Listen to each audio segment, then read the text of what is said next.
Hi, everyone. Welcome to our One World Energy Encounter with the Zohar. This week's portion is Vayera, and we are at paragraph 1 in volume 3. And as we connect these verses, as we always do, let's have a consciousness of removing negativity from our world, of protection from negativity, of strong boundaries. We also want to send energy of healing to all those we know who need healing, specifically all the people impacted by the conflict in Israel, and also energy of elevation for all those souls that we know are transitioning around here and also around the world, and specifically also in Israel. And we also want to connect to the energy of ahavat chinam, unconditional love, treating everyone with human decency, and protection from negativity and removing negativity from our midst. There's obviously a lot of conflict that's pretty hot out there in terms of conflict everywhere in this country and around the world. And so we really want to neutralize those conflicts and hopefully foster a bit more understanding, a lot more understanding. So, which brings us to verse 1. Anyone want to volunteer to read English for us today? Thanks, Helen. So let's invite in the lineage of the Rav and Karen and Michael, Rabbi Schlag, Rabbi Brandwein, the Uriah Kodesh, the Ramchal, Rabbi Tarfon, Rabbi Anzulai, Rabbi Nachman Dlovit Teps, Rabbi Kolona Mishapir Pia Setzna, the Baal Shem Tov, Rabbi Shimon Bar Chaim, all the students, Rabbi Mordechai of Chernobyl, one soul with Yosef Tzadik and Shem. And let's dive in verse 1. Okay. Rabbi Chia Patach Hanitzanim Yiruv Ba'aretz Et Hazamir Higia B'Kol HaTor Nishma Be'artzenu. Hanitzanim Niru Ba'aretz Kad Barakut Shabrichu Alma Yahav Be'ar'a Kol Chela Di'itchazela V'Chol Hava Be'ar'a V'la Afikat Ibin Be'alma Adit B'rei Adam Kevan Dit B'rei Adam Kola Itchaze Be'alma Be'ar'a Galiat Iba'a V'Chelahad Itpaktu Ba. Rabbi Chia opened the discussion. It is written, the flowers appeared on the earth. The time of the singing of the birds has come, and the voice of the turtle dove is heard in our land. Okay, and that's from the book Song of Songs, Shir Shirim. It's a very poetic, some might say, well, it is there's a lot of romance in there too, a lot of references to romance in that book, so much so that it almost wasn't admitted to the canons of holy writings, but it is. And so the Zohar starting off with a reference from that, and now we're going to unpack, like, what does that mean? And let's understand that Vayera, literally this week's portion means, and the Creator appeared to Abraham. So what does it mean that the Creator appeared to Abraham? Was all of a sudden like he just walking down the street, the Creator, and stopped off at Abraham's house? Like, what does that mean he appeared to him? So that's really what we're unpacking. And to assist us in unpacking that understanding, Rabbi Chia starts off with the verse from Song of Songs. Go ahead. The flowers appeared on the earth means that when the Holy One, blessed be He, created the world, He endowed the earth with appropriate powers so that everything was in the earth, but it did not produce any fruit until Adam was created. Okay, so this idea that the Zohar is sharing with us is that everything was like preloaded into physicality, but did not manifest right away. It didn't manifest until Adam shows up. So were the trees there? They were, or weren't they there? I mean, it looks like the fruit wasn't there, or though wasn't there. So this goes back to the old proverbial question, if a tree falls in the forest and no one is there to hear it, does it make any sound?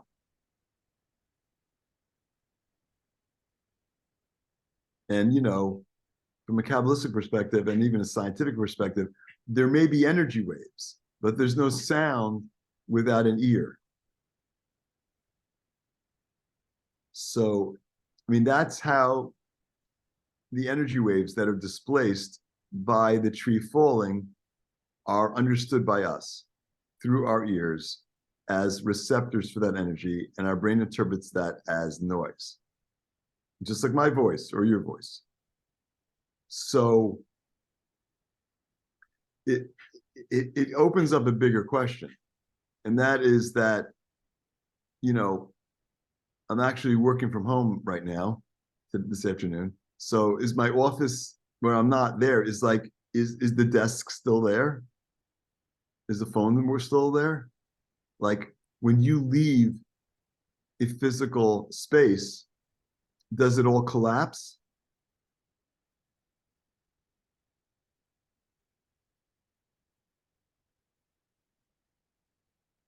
And why even ask that question? Other than it's really interesting to think about, but like, why even ask that question? Because we're trying to more deeply understand what's going on in our world. And so the more we understand the deeper reality, the better able we are to navigate it. So if the tree doesn't make a noise when it falls, if there's not an ear to hear it, then I'm not sure my office is really there, unless someone's there to perceive it. And just because every time I show up, everything's in the same place, that doesn't mean anything. The energy is constantly flowing into our world. But it looks like the energy doesn't flow if man isn't there, if humankind isn't there. And the other thing that's clear is that if it does show up when I'm there, then my perceptions are shaping my reality. I'm sure I've brought this up before, but the first ships that arrived on the shores of North America, the Native Americans didn't see the ships out at sea because they'd never seen ships that big before. And they only began to understand them when they realized that those were just big canoes. Yes, Ellen. You remember the movie when a plane was flying over Africa and the pilot threw out a Coke bottle and it ended up in the bush country, and the Bushmen never saw that Coke bottle before, and it literally transformed their existence. What they thought it was from the gods. It's a great movie. You don't remember that, do you? I don't remember the movie. No, I don't think I saw that movie. But yeah, it's another great example. Like, so, but when the creator appears to Abraham, so his understanding of existence completely changes. Like when we go through life looking at just the four corners of our experience, that's one existence. But when we start to perceive a deeper reality, our understanding of what's going on changes. By the way, Michael and Monica in this week's podcast, Spiritually Hungry podcast, they touch on, Monica speaks about, developing your intuitive abilities. So what is exactly intuition? Is this just some special gift? Is it like, you get a new, iPhone and it's got new features on it, or is that what it is? Is that what intuition is? No, we all have intuitive abilities. Some of us may be more present to what those intuitive abilities are, but we all have intuitive abilities. And part of what we're hoping to do is more fully develop them. Is it like, is it special? Well, yeah, it is kind of special, but it's like we're all wired. We're all wired for that. So part of what is available to us this week, and specifically in the Zohar, is gaining a deeper understanding of our reality, of seeing more than what our five senses perceive. In developing those perceptual abilities. You can call it intuition, you call it whatever you want, but it's what is going on beyond what our five senses are telling us. And I'm sure we've all had those experiences when we come into a room, it's like we feel something. It's like we need to be present to what we're feeling. Because if we just rely on what we see and what we hear, we're not getting the full picture. But we are energy. And so the energy that we come in contact with affects us. And so being more present to what we physically feel is cluing us into what exactly is going on. Is this a neutral place, a positive place, a negative place? You know, we don't always know, but we do have the ability to feel. Monica actually talks about a study where they were measuring, they didn't set out to do this, but they were measuring heart rates when people were coming in contact with certain situations. And it was like their heart was reacting, the heart rate reacted before they acknowledged or were aware of what was going on. So like our body, physically, we are perceiving things beyond what our five senses are telling us. So, okay, let's continue. So the name of that movie is called The Gods Must Be Crazy, and Okay. watch it. It's fabulous. It's great. You know what platform it's streaming on? Okay. Yeah, I could probably find it for you. I'll let you know. Right. It's about 20 years old. All right, that's not so bad. Okay. There's So his son, which is about Abraham. Has anyone seen it? There's a what about Abraham? His Only Son, a movie about Abraham. I just watched it. Fabulous. No. What was it on? Story of Abraham. Maybe Prime. I'm not sure. His Only Son. It's amazing. Cool. the story of Abraham. Yep. That's cool. Okay. Thank you. Thank you. All right. So the flowers are okay. He created the world. He endowed the earth with appropriate powers so that everything was in the earth, but it did not produce any fruit until Adam was created. Okay, so everything is there. It's like I was using an example the other day of like the chia pet. Like those seeds don't grow until you like, put them in the special sauce. Like seeds don't grow either until you put them in the ground, which is, we are on page 245 of volume 3, which is Vayera, and it's verse 1 of Vayera. So like, think about, like, you can eat an apple, you have the seeds aren't growing if they're sitting on your kitchen table. They only grow when they vanish, when they're buried, when they're no longer apparent. Like, this is, and think about the apple, think about the fruit itself, the apple itself. In the manifestation of the fruit is the seed that continues the whole cycle of apples. Like, it's continuous.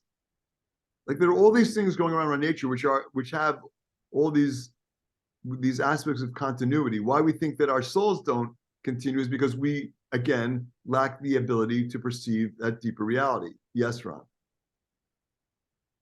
Just a question. I was thinking of like in the new year, and it's been mentioned before, right? Like when was the beginning of the world? I think, and it was like, is it in Aries, like the first month, or is it the 7th month, right? Is that what? Because I was thinking, I was connecting it with, okay, when mankind was created, that's when or like the new year for mankind activated everything, right? Is that right? Yes, that's a great question. I mean, I think it corresponds to the new year. Mhm. And man was created on the 6th day, right around now. right now, on a Friday, around this time of day. And somehow, in this course of a few hours, managed to eat the apple and get tossed out. And it got evicted. So it was a pretty quick story. Assuming time is measured in the way that then it's measured now, or assuming the time as referenced in the Torah, in the Bible, in the 5 books of Moses, is measured now, and that's not exactly so clear. But yeah, I think it corresponds to the new year. So, okay, let's keep going. As soon as Adam was created, everything in the earth became visible. That is, the earth began to reveal the powers and products that were implanted within it. And then it was said, the flowers appear on the earth. Okay, so when you look at a flower, it looks like a stagnant, creation, but it's not, right? I mean, if it's still in the ground, it's still pumping out color, isn't it? It's still pumping out color. It's still pumping out scent, a smell. We look at it, it looks like it's stagnant, but it really is in the flow of the energy that's coming into our world. So all this that we perceive as being like stagnant and set isn't. There's energy, it's a constant flow of energy, but we don't perceive it that way because our eyes don't see it as energy. And science will also tell you that our brain is approximating its location. We don't know exactly where things are. The brain kind of fills in the spaces for us. Actually, there's also this idea that really our eyes only see so wide, and our brain is actually filling in the periphery.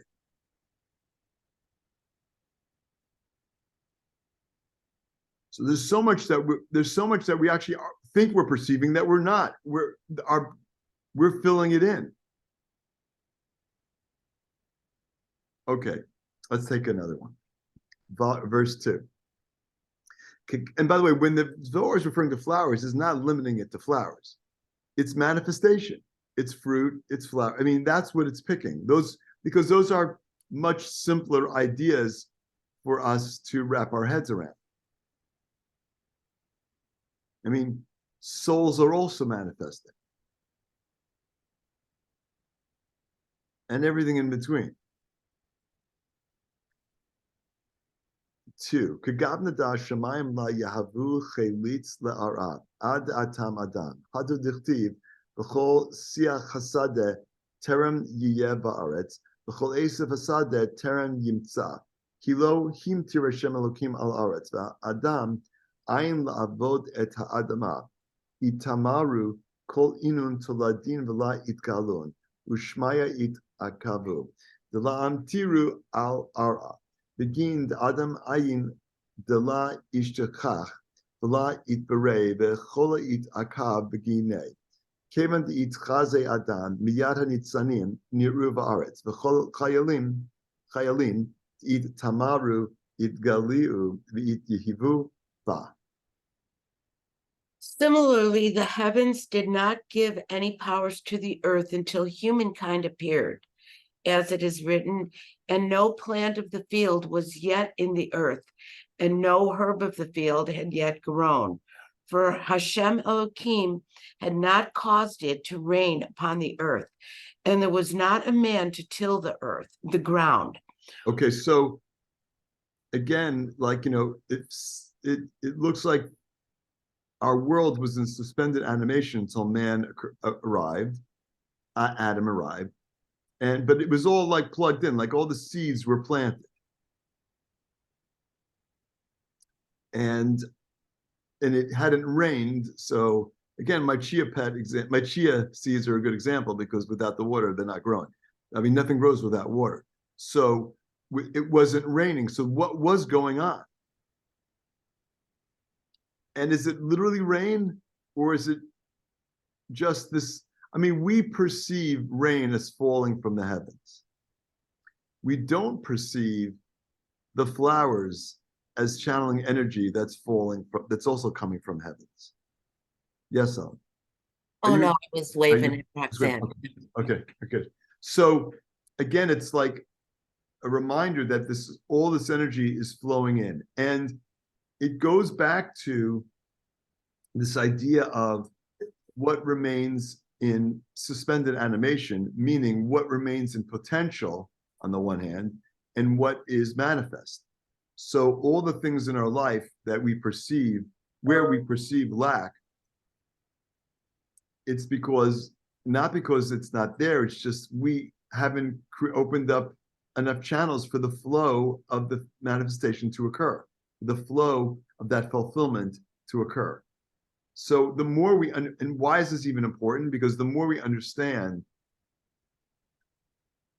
that we, through our consciousness, through recognizing things, through seeing things, literally, through appreciating what's going on, the more we appreciate, the more we can manifest. No appreciation, there's no Adam to appreciate it, no manifestation. No consciousness, no manifestation. The consciousness is that key in opening up the floodgates of manifestation. Okay, keep going. All the offspring and products were concealed in the earth. They did not appear, and the heavens were prevented from pouring rain on the earth because humankind did not yet exist. So the question is like, did it just start raining because it started raining because of us? It wasn't raining before that. Right. So Because the word for rain, let me see if I can find it.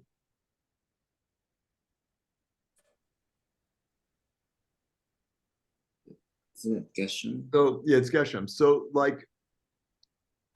So the word for rain is also tied to another word called Gashmiut. How would you translate? Yeah, how would you translate Gashmiut? It's the same root. Physicality. Maybe something coming into solid, like solidifying, Okay. something like that. Yeah. Mhm. So it's a reference to, we have in the Amida prayer, there's a line that we say, Mashiv Haruach Amarit Hagashem. The winds blow and the rain manifests. And we say it at the time of the year where we actually physically want rain. But it could be Mashiv Haruach Amarit Hagashem, but it also could be Mashiv Haruchniot. In other words, wind is also an expression of aspects of the soul, Amarit Hagashem, and bring on physicality. So like we are beings that stand between the spiritual realm, the Ruach, and the Geshem, the Gashmiot, the physicality. We stand on that link. We are essentially that link between the upper realm and the lower realm. And we're the only ones who can really open up those channels. They're available to us, and in different windows of time, they're available to us in better ways. But that again is where we sit. Ellen? What is the word for rain? Ruach. Ruach? No, Geshem. Geshem. This is radio. It hit Okay. the off button. Okay. They did not appear, and the heavens did not exist because it had not yet been created. The revelation of all things was delayed. As soon as humankind appeared, however, the flowers appeared on the earth, and all the hidden concealed powers were now revealed. Okay, so we get the sense. Sorry, I'm choking. We get the sense that there's really two realms. There's that upper realm where things are in suspended animation. Go get some water. What's that? Go get some water. Oh, good. You have something there. I have some hot tea, but it's not helping. Mhm. Okay. Hey, Peter, will you read verse 3 for me while I regain my voice? Yeah, wait, but before I do that, I just want to share for everybody, right? What's interesting is, so that everything became created when man was created. So that I find it very interesting that even though it preceded us in terms of our linear thinking, all the things being planted on earth, it didn't come out until man came down. So again, right, Malkut, we represented manifestation. So nothing could be manifested until we showed up, right? Is that how you see that? Yeah, and in a deeper way, it's like, it's pointless for it to even be there. Right. I mean, you could Had no argue meaning. like the streams must have been running and the fish must have been, well, there were fish, but before man came, just in a series of things of how things were created. But, you know, my office doesn't need to be there right now because I'm not there. But there are other people in the building in other offices. Well, those offices are obviously up and running, but like mine right now isn't. So it's not necessary. And arguably, it's my presence there, it's my consciousness there that inflates the entire physical construct. I mean, because we assume that everything is stagnant, and I don't know, it's clearly not. Not at creation, it's not. The framework's there. It's like, and I think you used this example of like, you know, this time of year, a lot of people have like those inflatables on their front lawns. Could be a jack-o'-lantern, could be whatever, could be a tree.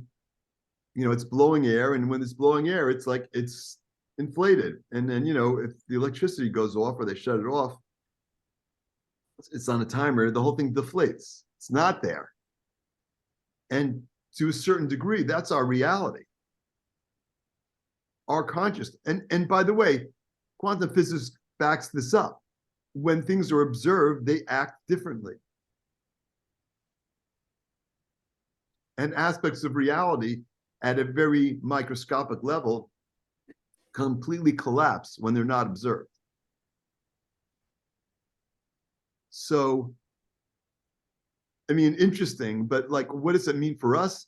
What it means is it's the power of our consciousness. It's, you know, I mean, you know, we've all heard of the power of positive thinking. It's a great idea. It is, you know, there is a power to positive thinking. There's definitely a benefit to being around positive people. We feel it. And there's definitely a price we pay being around negative people. Why? Because negative people need energy from other sources. They don't generate enough energy for themselves. Positive people are positive. I don't need anyone else's energy. I'm positive. This comes up in the context of actually the way Kabbalah 1 is taught right now. Everything I need is within me.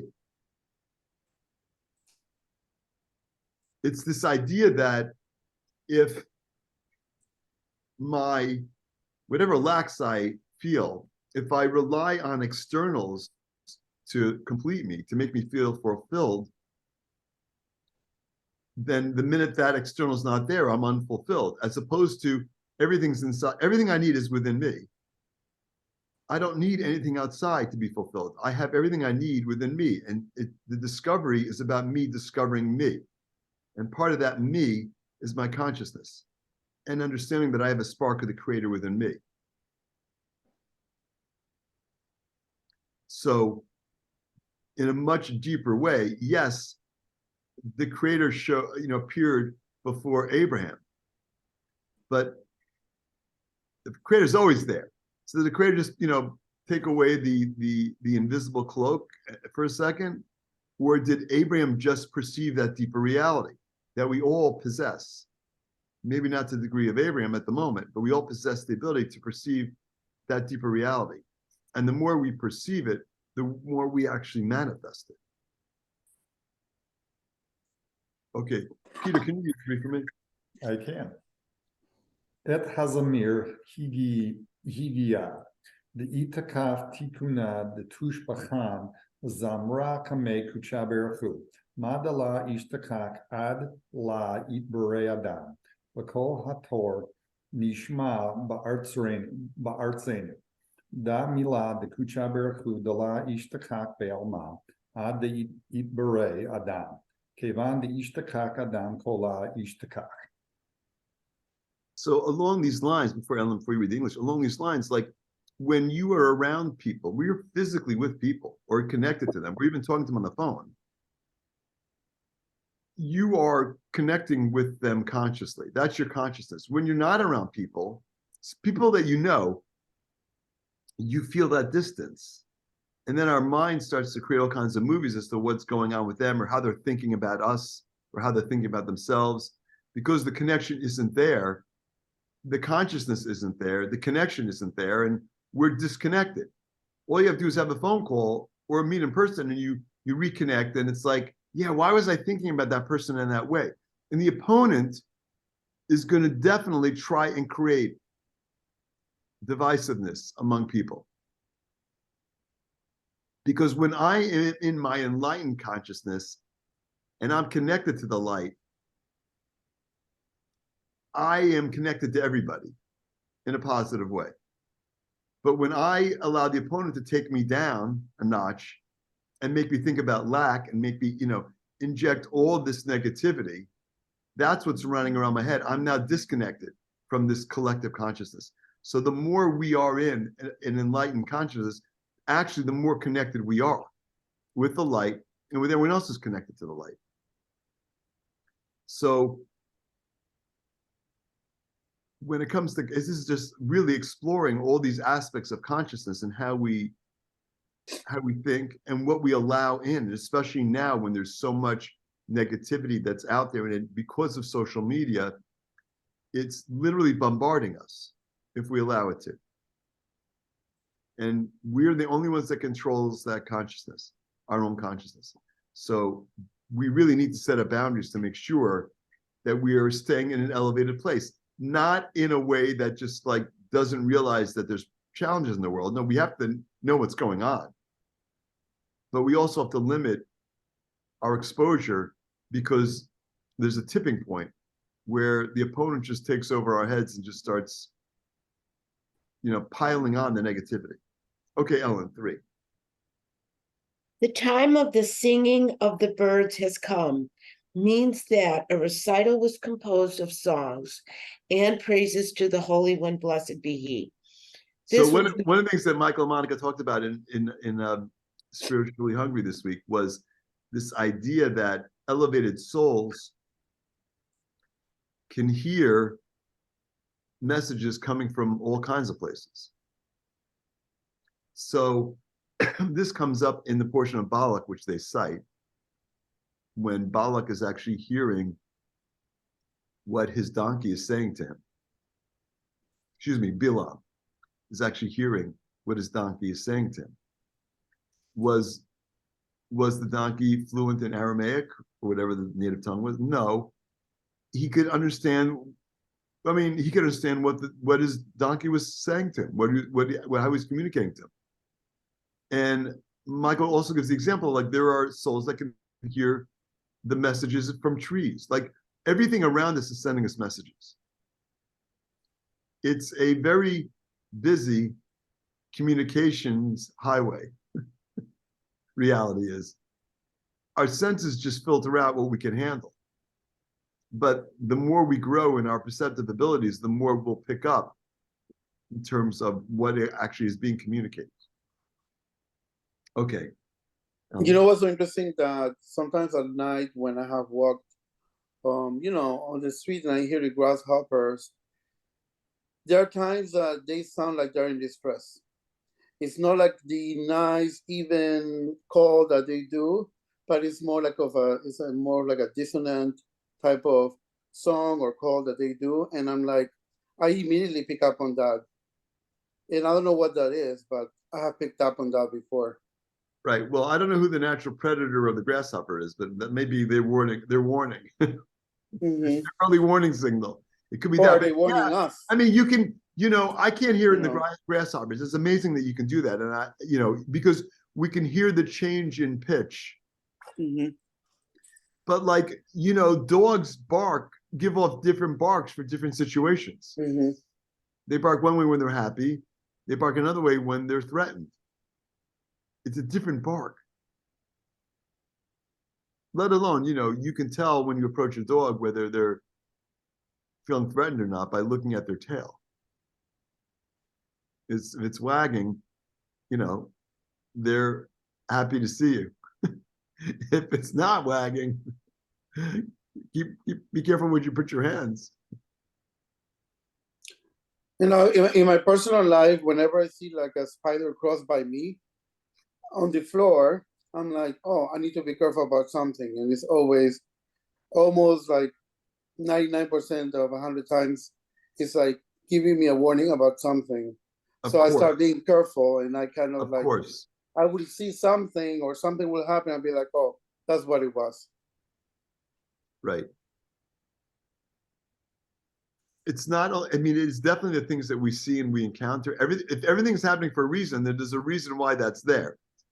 And so the more present we are to our circumstances, the more information we're getting. It's no different than tuning into like, what am I feeling in my body and where am I feeling it? Ellen, did we finish English to 3? No, Okay, keep going.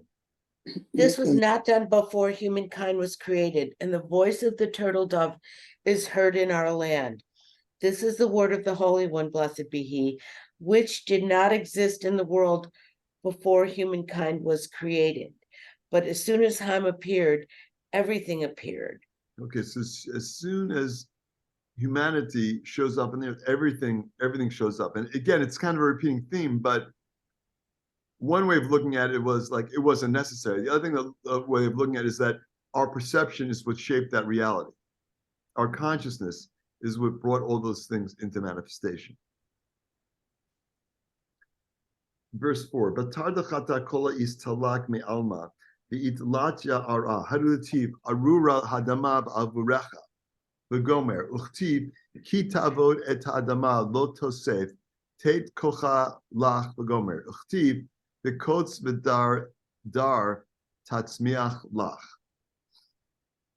After Adam sinned, everything disappeared from the world, and the earth was cursed, as it is written. Cursed is the earth for your sake. Okay, when Adam gets thrown out of the Garden of Eden, it's a different place. Go ahead. When you till the ground, it shall not henceforth give its strength to you.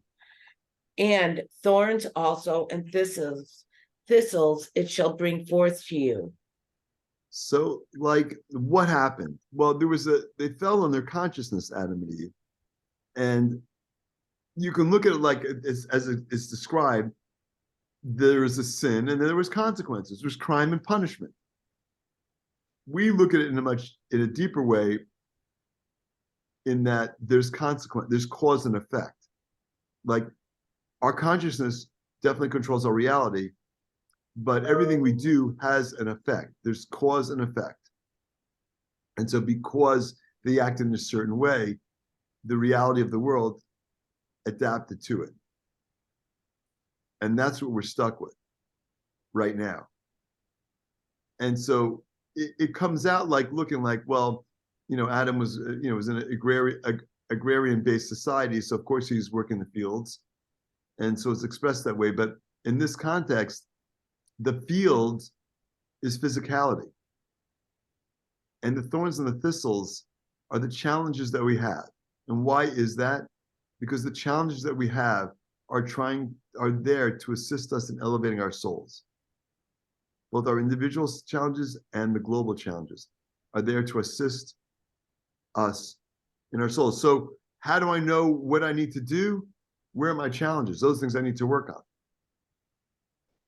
That's how we get back on track. The challenges are there to help us.